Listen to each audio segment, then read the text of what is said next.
Ladies and gentlemen,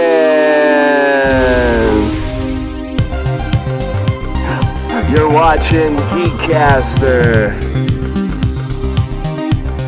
Everything sci-fi, fantasy, geek culture, and film and television, all that content stuff. Yes, I am Seven. We have the number one, Uno, the Muno, the guy that beat up, I don't know, what's your MMA name again? It's always been Davion Bussey. It's always been Davion Bussey? We got Davion Bussey and our special guest. Tell the people who you are today. Franklin Korea, award-winning filmmaker and fight choreographer out of New Jersey. Yes. So you're watching GEEKCASTER. Thank you so much, everyone that's in Long Island, New York City, Brooklyn, as well as now newly the Bronx. To everybody out there, thank you so much for watching this on cable. For anyone watching this on social media like IG or YouTube, we give a lot of love for you guys, as well. So today we're going to talk about a bunch of films that we're going to give our little 2 cents with those films. It's one of those, should you waste your time and watch this or not kind of a day. So we're definitely going to do that. As well as, Franklin, you just released a new film. Actually, we did it a couple years ago, but it was re-released with a longer version. It's a longer version, and it was color corrected better, and the sound was changed up. And it's called Manhunt, and it actually stars Davion Bussey, who's in the movie as well. Yep. Oh, nice. Wow. Oh, what role did you play, Davion? I played a secret agent. Oh, nice. I hear that. Okay, I'm messing around with some buttons, but I normally have a little bit more of a flow. So you gotta. Yeah. This is my MMA injuries. Oh Lord. But that's cool. So you know what? Before we jump into the other content, what was it like working with each other? It was fun. It was unique, mm-hmm. different aspects. Because I'm going to be honest, Franklin's a different type of director. I wouldn't say. Oh, really? It's like anybody else. He's a director that likes the story to be perfect, and he also uses his fight choreography to be added into the mix. Because some directors just only handle the visual. Franklin handles both. Gotcha. Interesting. That's pretty cool. Now, Davion, you got a couple film festivals coming up. What's going on with you? Well, I'm part of the committee with Newark International Film Festival and Golden Door, which is located in Jersey City. Their film festival. They're both international film festivals. They're happening next week. Okay. One is from Thursday, Friday, and Saturday. The other, that's Golden Door. Newark is Tuesday to Sunday. Okay. Oh, excellent. Now, I know we normally do this at the end, but since we're mentioning this stuff, can you guys give your social media so they can keep track of these things? My social media is Davion Bussey on IG. It's really Davion_Bussey. Facebook, Davion Bussey. That's it. Cool. And Franklin? And for me, you can just find me on Facebook at my whole name, Franklin Korea, Correa. And on IG, you can find me at Frank White with the number 78 at the end of it. And Twitter, same thing, Frank White 78 on Twitter. Nice. As far as me, working on the film, and we are close to a rough cut before you do all the other post stuff. So it's going to be called Angels versus Vampires. You could always go to Angels versus Vampires on IG. If you want to look directly for me, I'm Seven. You could look at Michael on IG, and it's the number 7. So you can check that out. All right, great. So let's hop into a couple films. We're going to go with stuff that's been out there for a while. And then I also want to get all the way up to stuff that's out there right now to get you guys' opinion on it. So the first one is Hunted. Were you guys able to check that out? Yes, that's the English. Basically, it's the English version of The Hunt. Basically. Yeah, so it's pretty cool. Yeah. What'd you think? Yeah, it was all right. You know what I mean? It was. I thought it was decent. I'm not gonna lie. I'm not really into.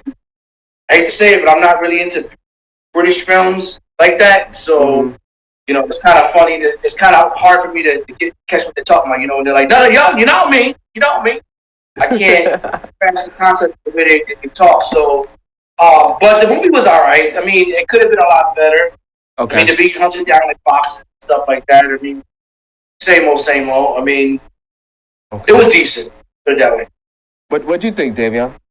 Same thing. It was decent. Like, it's pretty much like any other hunted film. Like, I remember it's this one film by Ice-T that he was a homeless guy and surviving the game.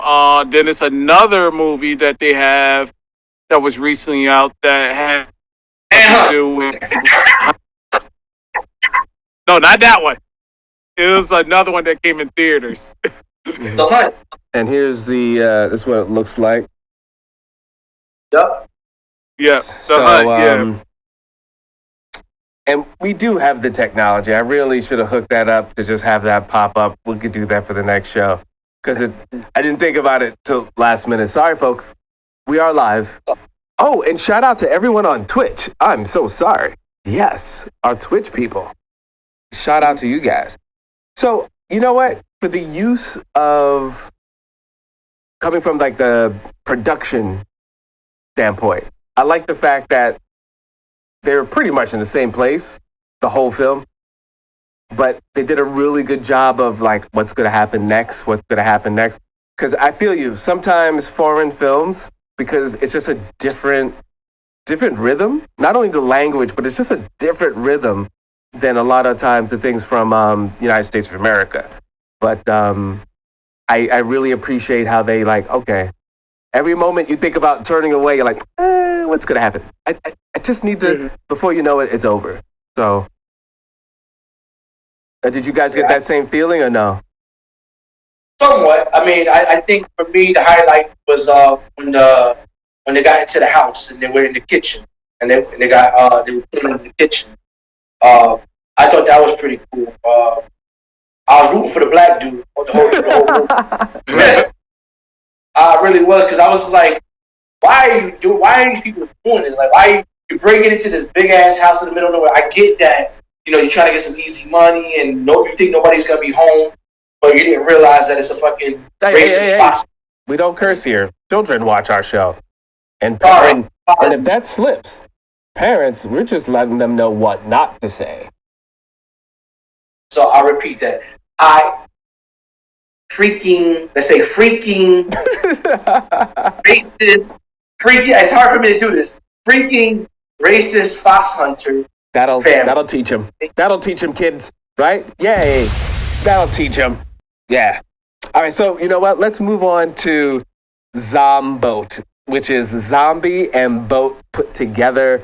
The flyer looks something like that. Zomboat, another British film. Yeah. It's cheeky, as they say. It's definitely something like you don't take serious. Yeah, go ahead. It's like a comedy trope horror film. And to me, I kind of liked it. So it was like, okay, I kind of like how this is going. Like, it's just pretty. It's not a movie. It's actually a series. Mm-hmm. So the whole premise is you got these two European guys who's probably like out and about looking for, girlfriend or something. And then it switches over to two girls who basically is trying to have a good time. And then next thing you know, they're in this boat and it's a huge outbreak.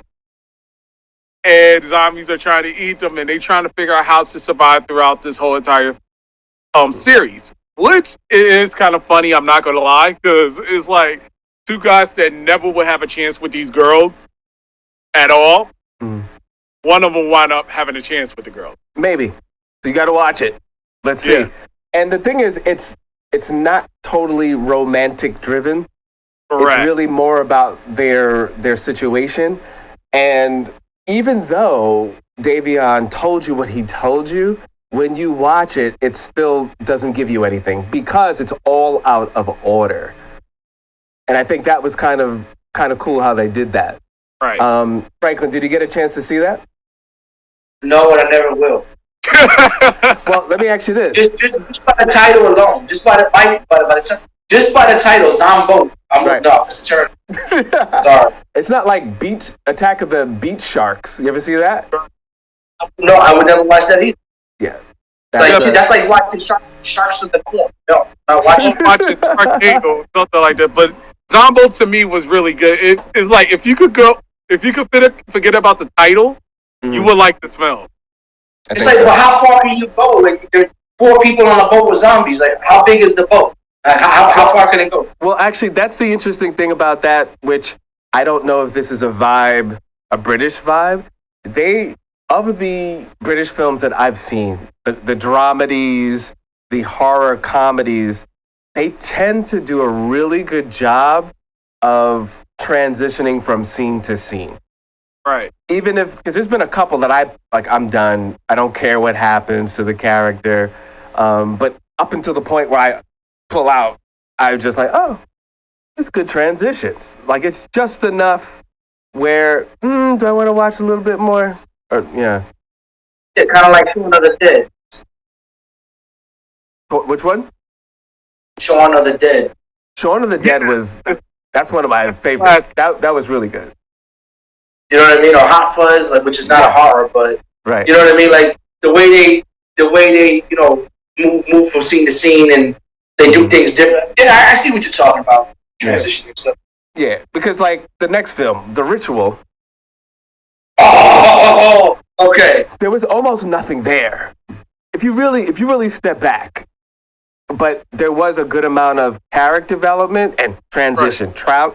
Character development. In fact, if you like transitions and you like character development, it's a cool horror flick. If you do not and don't care about that, it's not the film for you. Like the film. It's just, it's not everybody's cup of tea. Like, it's one of those films where sometimes the transition could be a hit or a miss. Right. Now, in The Ritual, you have a bunch of guys hanging out. It seems like they've been friends for years, talking about their wives, work, life. One gets murdered. One of them feels guilty because he could have done something and he didn't. And a good portion of the beginning, maybe 20% of the film in the beginning, it's really just about that anguish of letting go pain, right? That's a common theme, right? And they find themselves going on a trip, pouring the liquor for the friend that passed away, and then they get lost, and that's where things get spicy. Yes, sir. Yeah. So, there's a lot of questions in that. That the monster in it, I thought was weird. These people have been there for hundreds of years or whatever it is. A lot of that was kind of corny to me. But again, transitions were cool. The build-up was cool. They tried to get deep on this one, which I respect them for that. What'd you think, guys? Yeah, I totally agree. Like, they was trying to get deep with the whole friendship and everything with the group, and then once they got to the monster, it's like, okay, what in God's name is this? It's really weird. Really weird. I would say it's fair to say the monster is a scary monster for sure. Yeah. And what I mean by deep, and when you see it, if you decide to see it, and we didn't do that. We forgot to say that. Like, what were any of these worth actually seeing? Let's go back a little quick. Just as the hunted. You could not see it. Yeah. It's stuff that's like, I'm not interested. Okay, and then the other one we did not mention, Zomboat. I would say watch it, give it a shot. It is funny. I ain't gonna lie. The film, not film. The series is funny. Mm-hmm. So if you like comedy and horror, this is the film to watch. Okay. But with a British twist. But if you're not into that, it may be I would say this: give it a shot. Mm-hmm. Watch one episode. If you're not satisfied, put it in the trash. But if you are, it could be it's definitely a thumbs up to me because it's not something I would pretty much trash. I would probably say, okay, this is something I could watch once in a while, but it's not that. Interesting. Okay. I didn't see it, so I have. Okay. And again, The Ritual. I think it's a good date night movie. Like if you like you saw a couple other movies, you want to squeeze another one in, then I would say yeah. You know, or like the pre-movie, you're making dinner, and then you're gonna watch the big movie after. Then I would say yeah. You know, must see, not so much. Yeah. Okay. Let's flip to. I didn't ask me about The Ritual. Oh, The Ritual. Yes. Go ahead. First of all, the monster is the Wendigo. Okay. If you don't know anything about the Wendigo, because I just did a movie called The Prey about the Wendigo. The Wendigo is a folklore, Native American folklore monster. Now they took it and they transitioned it to be something else, and that's maybe the reason why I like the movie so much. That you have your community, like you said, that's been there for hundreds of years that are, praying to this monster of the woods that watches over them, and they're giving sacrifices or whatever it is they do. Don't want to give the movie away, but it was a slow build-up. You guys didn't like the end. I thought it was a slow burn till they got to like the middle. When they got to the middle, then I started to realize what's going on. At the end, I thought the last 40 minutes of the movie was the best part of the movie, but I still enjoyed it for what it was. Yeah, and I saw it twice. I saw it a long time ago and started to watch it and forgot I saw it. And it's like, oh yeah, there's the thing that was a little weird, which it would have been interesting if they explored it a different way, was the pain and anguish of each individual. Because if you notice the things that they went through in the cabin that they shouldn't have been in, right? I'll leave it like that for people to want to watch it. I think it was a really good way for them to explore how this monster is affecting their minds, which then could have tricked them or put them in a position to want to serve it. That would have been interesting. But they didn't do that. Right. Yeah. I mean, there's a lot more better movies than this one, but I mean, personally, I thought it was definitely worth to watch, especially if you're watching, like you said, you got a date night with your girl or your man or whatever, and you're watching it. It's definitely something to peel off to. I mean, personally, I'd rather recommend Antlers, which is my joint. Okay. Oh, I saw that. Yeah, that was better. Antlers, and that was my joint. But even Antlers was a little weird. It was a little weird. But you know what? I wish it was Antlers. I wish it was like at least 20 minutes longer so you could see exactly what was going to happen, because it just ended like right. And it's like right. You know what I mean? It ended when it got good. Yeah, man. It's like, I mean, it was very well paced and stuff like that. But yeah, I mean, like I just wanted it to be longer. It could have been like 2.5 hours. All right. Let's see. Next. Winnie the Pooh, Blood and Honey. I got something to say about this film. Okay. I'm a childhood fan of the Winnie the Pooh series. Right. I like where they went with this, but it made me look at Winnie the Pooh in a different light. Which I think that's Lord. What it was supposed to do. I know, but oh my Lord. Yeah, it just ruined my childhood memories in a good way. Not a bad way, but in a good way. That was so gruesome. So violent, so gruesome. The story was, oh my God, like, okay, that made sense. Oh, Christopher Robin. It was interesting. You know what? The thing was, there's only 5 to 10 minutes of story, and everything else is just butchery. Butchering. But you know what? That it made it perfect because of that. It was like, okay, we understand why they did what they did. Right. And this doesn't give much away because there's not much there. Basically, Christopher Robbins comes across these mutants, right? And makes sense, right? Because Winnie the Pooh and Eeyore, they were able to talk, right? So they're like these half man, half animal things. He hangs out with them, plays with them, feeds them. They rely on him, and then he grows up and like the Peter Pan thing of like, well, I gotta do the whole life thing and go to college, and I'm out. And they didn't take that too well, and and started. It just got super dark, ladies and gentlemen. It got really dark. One thing I will give away. I won't say which character, but if you know the Winnie the Pooh characters, they were so dependent on Christopher, they actually ate one of the characters and felt so guilty and blamed Christopher, but blamed humanity that now they turn on human. And I'll leave it at that. Psychotic. Yeah. So the premise was, I mean, to twist something like that you so love as a kid, it's interesting. But then there you go.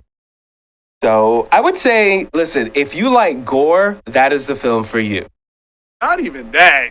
Just because it was a creative twist take of Winnie the Pooh, I would pretty much say this is not a dumpster fire. This is definitely a must-see. They should have had this in theater. It went to limited theater execution. Yeah. It was very limited. But me personally, I thought I wasn't expecting it to be what it was, and I actually really enjoyed it. Even though it is another British movie. Right. Yeah. But it was super graphic, which I enjoyed. And like the guy who made this movie, he's actually on this kick. They're coming out with Sleeping Beauty, the horror movie now. I'm interested. I'm sold. I am definitely sold. And dwarves as well. So this guy is like, oh, I'm going to take all these things that I grew up with, and I'm going to make them into horror movies. So now we got two more coming now, and we got a sequel, and we have a sequel coming. I'm definitely now seeing it. You know what's interesting? I would say 2 days ago, actually. Wow. Creatively, you know, it's kind of like the people that did Blair Witch, and then they tried to do 20 other Blair Witch afterwards. Like, you had me the first time, but at some point it's like, okay. But if it works and they're making money and if people like it, we will see.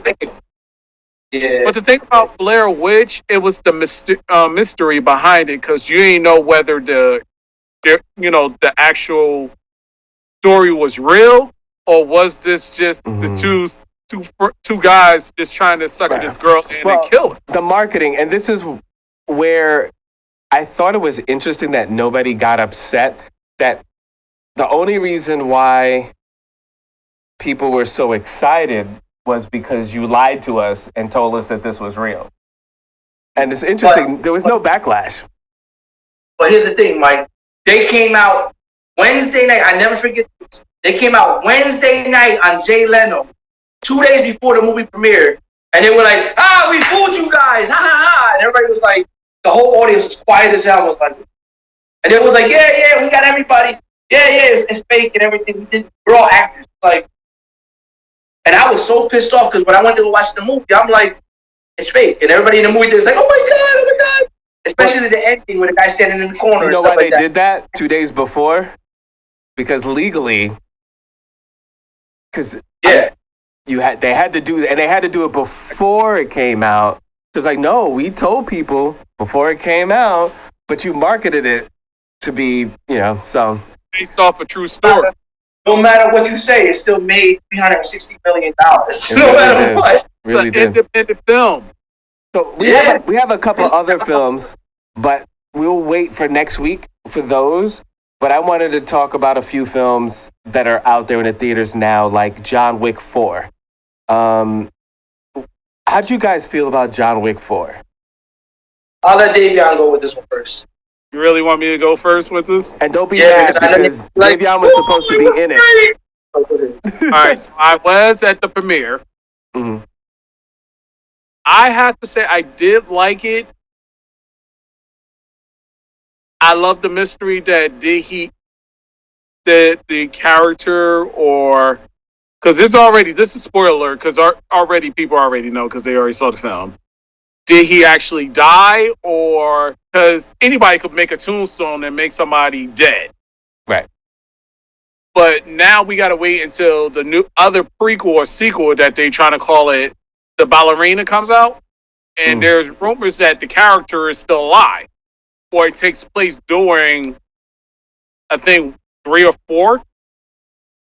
It's like, I think it's between 1 and 2. Because that's when he goes to the Russian ballet. Yeah. Angelica Houston. So I think it takes place in between 1 and 2. Gotcha. So it takes place between 1 and 2. So people are kind of questioning: is he alive, or is he dead, or what? Because the way it was more of a poetic death. Right. So I do like the way they ended it, but it's just a lot of questions with the film. Right.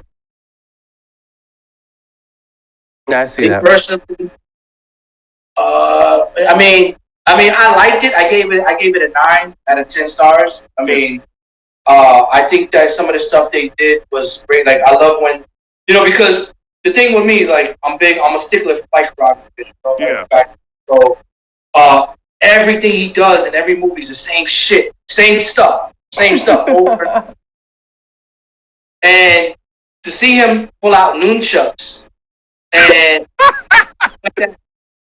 that blew my mind. I was like, wow, something different. You know what I mean? And the fighting on the stairs, like, I thought that was a little over exaggerated. And then fighting in the Arctic Triumph, where they're getting hit by cars, and he's throwing people in the car.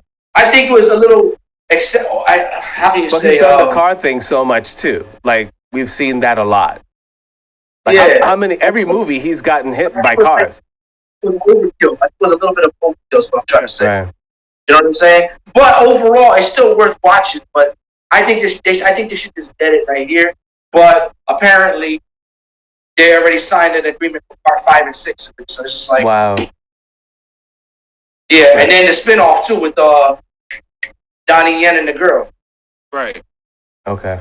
So, with wait, I'm sorry. Donnie Yen was the freaking GOAT. He made the movie. He made that movie. Yeah. Yeah. He was the freaking GOAT. That's all I gotta say. Donnie Yen. Yo, if I ever meet him,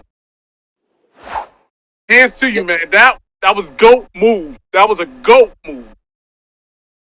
All right. Well, you know what? Let's hold it there, because next show, want to talk about The Little Mermaid, the drama, pre, during, and after, as well as some other great films. So we already did the social media and all that stuff. So I just want to say thank you, everybody, for checking us out. And you're watching GEEKCASTER.